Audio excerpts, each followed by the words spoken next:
say I've had sex with an alien. This is definitely non-holographic sex. Father must feast on vanquished flesh with his son. Hello, I'm MCToon. Let's meet Simon Parkes. His big thing is that he's been contacted by aliens. Well, not just contacted, he was raised by aliens. He thinks that his mom and dad are both aliens.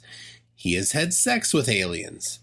He also claims to have raped, murdered, and finally eaten the actress from the British 1970s Fry's Turkish Delight commercial. Yeah, really, he admitted to that. So I'm on this chair, and he's offered me this pretty young female, and I say, can I have her, or can I have, this is really funny, or can I have the woman on the Fry's Turkish Delight advert that's on television? And he says... As a 6-year-old boy? Yes, yeah. And he says to me, think of her and she is yours. So I imagine her, and there she is. And she's there with a veil and everything. She's sitting on me. And without being too crude, he says, do you know what to do with her? And I say, no. He says, well, I'll enter your mind and show you what to do.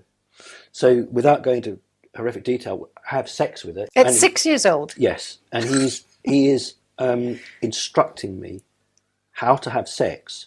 And he says, the woman, it's awful this, isn't it? The man is there to take, the woman is there to give. And he says, the only reason that woman is put on the earth is to serve and to make replacements. That's the word he uses, make replacements. And then when we've had sex, he says, now father and son have shared a female. He said, would you like to eat her? Why do I have to do that? And he says, you don't have to do it. But if you do it, we will become father and son. And I said, but I thought we were father and son. In our law, that's the reptilian law, father must feast on vanquished flesh with his son before you ask. Don't worry, it turns out the woman that he sexually assaulted and tortured, killed, and then ate was only a holographic clone. It's not real, it's all holographic. So that's perfectly okay, isn't it? Can any philosophers in the audience confirm that? As far as we know, the real actress in this commercial lived until 2008 and had no knowledge of Simon Parkes' horrible, creepy rape fantasies. Sadly, that's not true for the real, non-holographic women that became members of Simon Parkes' UFO cult. Simon used to be a town councillor for the seaside town of Whitby in Yorkshire, England. A councillor is the lowest elected position in the British government. It means you sit in meetings and vote on things like whether a playground should have a merry-go-round or teeter-totter. Simon stopped being a councillor in 2013 after he revealed a bit too much on a daytime TV show. You went on to have non-holographic sex with an alien called a lion lady. So I think these creatures would have actually come into my mind and made me appear to love them. Well, I mean, I'd be quite upset if someone came into my mind and convinced me that I fancied them. Yeah, the thing is, I've seen these creatures ever since I was very young. I love how unfazed these interviewers are. Sure, Simon, you really were chosen by the aliens, and yes, your father was one of the reptilians too. All perfectly normal. Now over to Fred with the weather. A lot of cloud. It is producing some light rain. Even the people of Whitby, famous for their enlightened, open-minded attitudes, didn't feel comfortable re-electing the 53-year-old man who believed that his dad was a 9-foot green alien reptile. After this TV appearance, Simon's political career was even shorter than Fred Talbot's career as a TV weatherman. He was convicted of being a child rapist. Like I said, nothing can faze these presenters. Simon's interview concluded with some dramatic foreshadowing. Are there lots of people like you around who just haven't come forward? One of the reasons that I've come forward like this is to give strength and confidence to others to come forward, because then the media will change. If 1,000 people came forward on Monday and 1,000 on Tuesday, by Wednesday, the attitude of the media would be very different. Most people watching probably concluded that Simon Parkes was what happened when governments kept cutting their mental health budgets and then commercial TV tried to monetize our national insanity. But some people saw his performance and concluded that Simon was actually a brave light warrior. He dared to reveal the truth about life as an alien-human hybrid. As Simon's political career floundered, he discovered his new calling. He was at the center of a growing group of nutters who all shared the delusion that they had been in psychic, physical, and sometimes even sexual contact with the aliens. Simon started a for-profit internet community called Connecting Consciousness. This group is still active today. It's Simon's main source of income. He's got over 13,000 members. If you want to join this community, you need to reveal your real name and address. You also have to pay Simon Parks to do a sort of soul audit on you. Simon believes that he can telepathically determine which alien species you might be communicating with. And if you need to pay Simon Parks to tell you which alien entities you are on your case, that's a pretty good sign that you aren't talking to aliens. Some have referred to Connecting Consciousness as a cult, a term which Mr. Parks really doesn't like. But please, could someone provide me with a better word to describe an esoteric spiritual organization that's dedicated to promoting a single person's ideas? An organization led by one charismatic leader who takes your money in return for revealing cosmic secrets. I'm going to say that sounds kind of culty to me. And eventually, it seemed kind of culty to these two. But it took them some time to figure it all out. Then I was attracted to look into it at a deeper level. These are two of Simon's former cultists, members. Today's story is about how these guys went from being loyal members of Simon's community, to being sued by him. It's a story of madness and delusion, and how deep below the hippy-dippy facade, the New Age movement is all about profit. On the right, that's Toby Hall. He lives in Glastonbury, the only town in England where crystal pyramids and ley lines outnumber the people 10 to 1. He was a member of the Glastonbury 5G Advisory Committee that claimed that 5G was harmful, unproven technology, and met with a great deal of ridicule. And even though he believes in a lot of things that I think are bizarre, he seems like a pleasant enough type. He's not much weirder than the average Glastonbury resident. On the left, that's Amora Steve Melchizedek. He's a former police officer turned shamanic investigator. Melchizedek joined Connecting Consciousness because he believed that knowledge of alien species might further his shamanic journey. These two believe in many of the same things as Simon Parks, but from what I can tell, they aren't scamming sex creeps like Simon is. And as they both got to know members of Simon's cult, they became aware that the others were receiving unwanted visits from alien entities. Melchizedek claimed that during the soul reading interview that Parks required him to undertake, that he felt his consciousness being probed by a malign spiritual entity. He suspected this entity was connected to Parks. My own view on what happened there is that there was indeed some kind of higher dimensional entity that was present at my end of the conversation and that was giving a direct feedback to Simon Parks so that he could relay what he was terming his soul reading. So, in some way, this off-world entity, the mantid or the reptilian, was linked through Simon to you and back again. Is that a right? That is my understanding of what happened during that process. Even though he was long retired from the police force, Steve's investigative instincts were as sharp as ever. Only now, they had been enhanced by a decade of intense shamanic training. Amora Steve Melchizedek's third eye was wide open, allowing him to perceive all manner of spooky, supernatural entities, beings that might be invisible to ignorant people, such as ourselves. Melchizedek was also troubled to learn that the alien visitations were often of an aggressive sexual nature. His fellows reported that they had experienced contact from a demonic reptilian creature, one that the cop-turned-shaman was all too familiar with.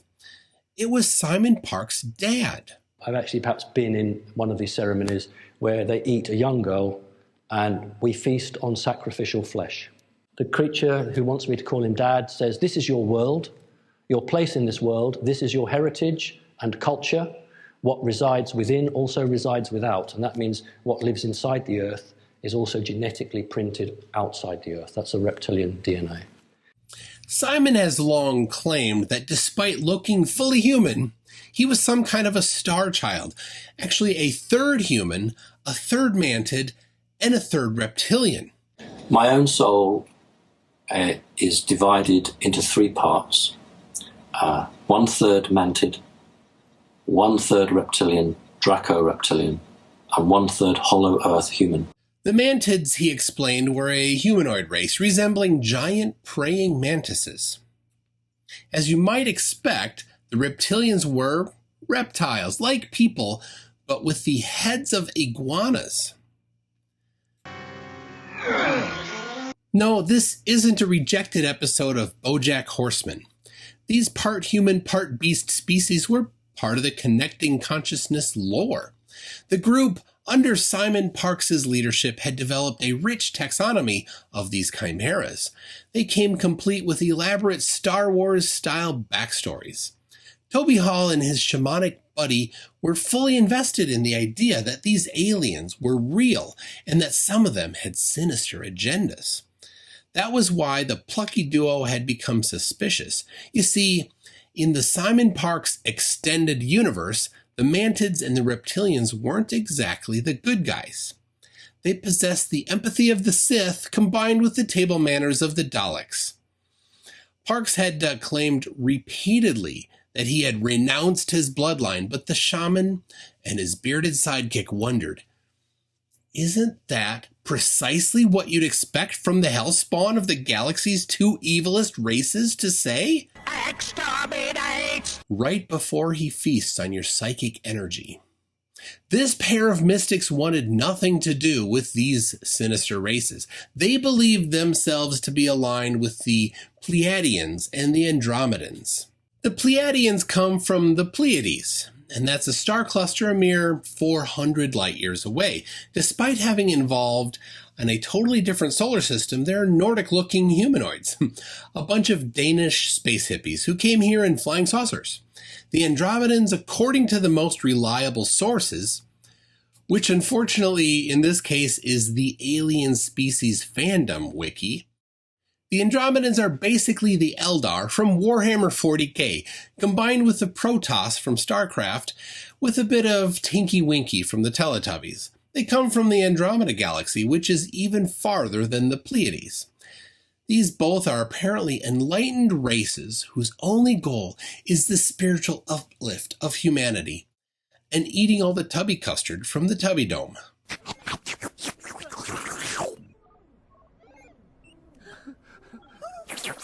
Our heroes were upset to learn that their leader was cavorting with evil insects and reptiles.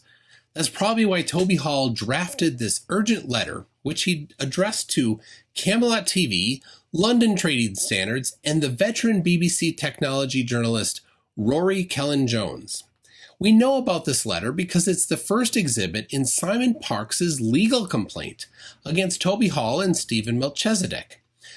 Parkes included the letter in his complaint because he believed that it was compelling evidence that they had been libeling him. So a quick interlude for my American viewers. Having grown up in the land of the free, we're all used to the idea that you can say pretty much anything about anyone and not get in trouble. At least, not legally in trouble. It's a right almost as sacred as owning a cabinet full of guns and shooting roadsides from a lifted Chevy pickup. Well, my fellow Americans, you may be shocked to learn that some countries do not share our values. In England, it can be illegal to defame somebody. And if you drive down the M1 shooting roadsides from your Vauxhall Corsa, they will put you in jail. Animals. What would you expect from the country that tried to take Mel Gibson's freedom? But they'll never take our freedom! Sorry, Mel. They did. The laws concerning defamation date from an era when individuals who believed that their honor had been besmirched would settle disputes with a duel to the death. Ending these disputes in the court instead of the dueling field was a significant improvement.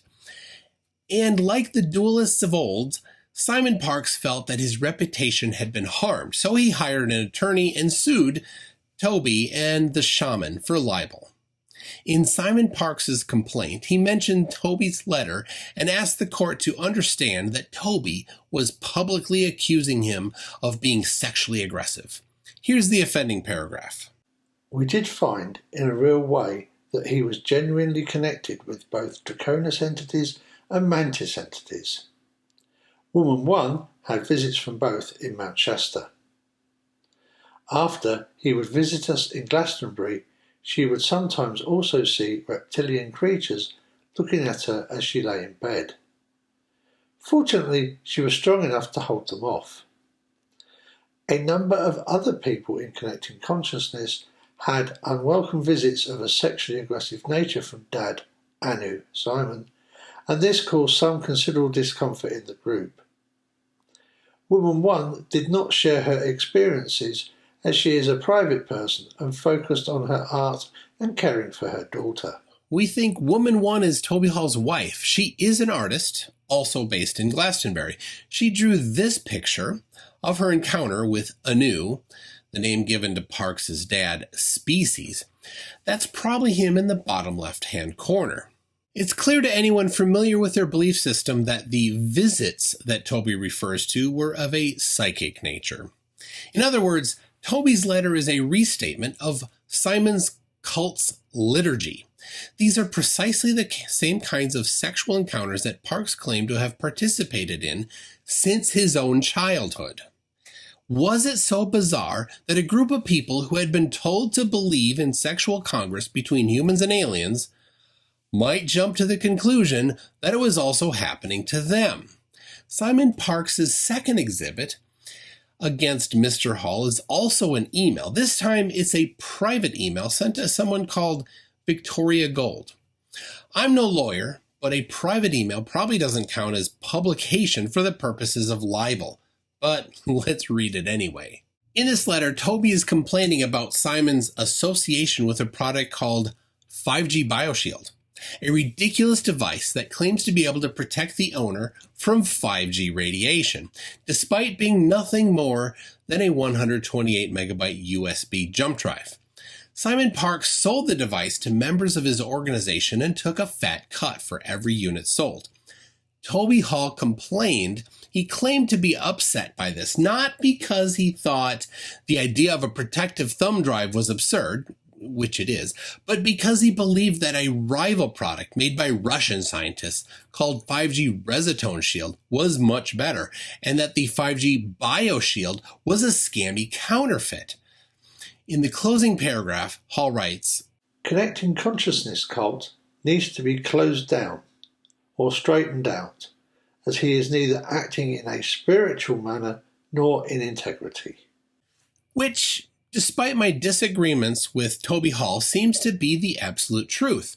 Simon Parkes had continued to sell this device to his followers long after trading standards had determined that it was a scam. In his complaint, Simon Parkes objects to being called a scammer. But what else do you call someone who sells scam products to the indoctrinated members of his own personality cult? Simon, you are a scammer. And just because Toby Hall's ideas are as bizarre as yours, it doesn't stop your scam from being a scam. In summer of 2020, Toby Hall and Amora Steve Melchizedek made a video, Simon Parkes' Dark Secrets. It's an interview-style show in which this pair publicly aired grievances against Simon Parkes. Like everything these two do, it's long and difficult to parse. But if you've got a spare hour and a case of insomnia, you can find a link to it in my show notes. When he eventually gets to the point, it's this duo's complaint in a nutshell. First, Toby and Steve didn't like the fact that Simon Parkes was associated with the wrong kind of aliens. Secondly, they believed that Simon had been conducting telepathic sex attacks on members of the community. And finally, they were concerned that it had been all along a big scam because Simon was making a lot of money out of his followers by selling bogus products like the 5G BioShield. Simon Parkes was originally a salesperson for Resitone, which was marketed by a Russian company, before he switched to selling 5G BioShield, which is a product of Sasha Stone. Yeah, the same Sasha Stone I keep promising to do an episode about.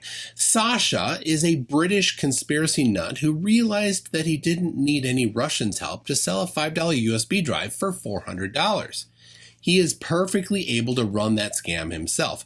Parkes realized that he could get bigger profit margins by buying his scammy products via Sasha Stone's operation than from the Russians. He promptly switched alliances, leaving Toby Hall surprised. I think this is the real motivation behind Simon Parkes' lawsuit. Simon Parkes was making a lot of money selling 5G BioShield to his cultists. His profit margin was a few $100s for every gullible member of his cult who bought the product. The last thing he needed was Toby and some shaman disrupting his money-making racket. In British libel law, one affirmative defense is that you're telling the truth, or at least as close to the truth as might be regarded as a honest opinion. From what I can tell, mixed in with the hocus pocus of Steve and Toby's filings are a few uncomfortable truths. Simon Parkes really is a creepy guy who talks in public about his bizarre and often violent sex fantasies. This is definitely non-holographic sex. When a human female is to have sex with a reptilian, So I've had sex with an alien. The gods finding women very attractive and coming down to have sex with them on Earth. So if you like, I'll enter your mind and show you what a human female is for. So we have sex with her. Simon Parkes really is a scammer. This is Simon with Sasha Stone promoting 5G BioShield. It really is a scam product. 5G and the BioShield, the stick. BioShield can, when it transmutes the radio waves, the 5G, or the BioShield wanted the St. George slaying the reptilian as the human race slaying the 5G monster. And Simon Parkes really has indoctrinated his cult, of which Melchizedek and Hall were both recently true believing members, into his crazy ideas about sex with aliens.